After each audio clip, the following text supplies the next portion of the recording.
you think you're properly grounded just because you're wearing a wrist strap?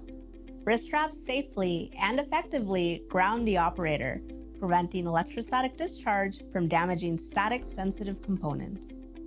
Personal grounding is a technical requirement of any ESD control program, especially when seated. Let's go over the do's and don'ts of ESD wrist straps to ensure you're truly a grounded individual. Do wear your wrist strap correctly. The wrist strap should be snug against your skin, not over clothing, gloves, or other materials to properly dissipate a charge. Don't skip wrist strap testing. Just because the band and cord look fine doesn't mean that they are. Per ESD TR53, wrist straps must be tested daily. Do remember that a wrist strap is a system. A wrist strap system provides reliable electrical contact with your ground point. Your coil cord should have a 1 megohm safety resistor.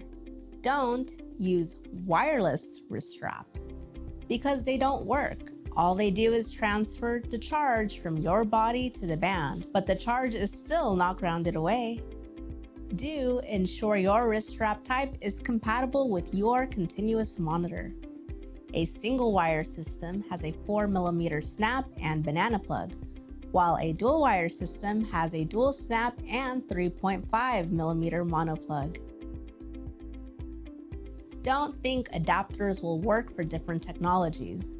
Single wire systems use only one conductor, while dual wire cords incorporate 2 independent conductors. With dual wire, you can monitor both the path to ground and the integrity of the connection. Do connect to a qualified ground point. If you're using a single wire system, you can connect to a common point ground or a continuous monitor.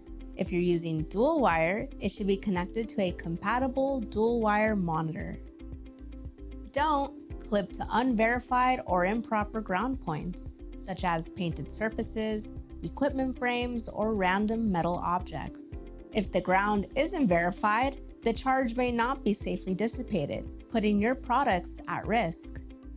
Wrist straps are one of the simplest and most effective tools in ESD control, but only when they're worn correctly, tested regularly, and properly matched to your system.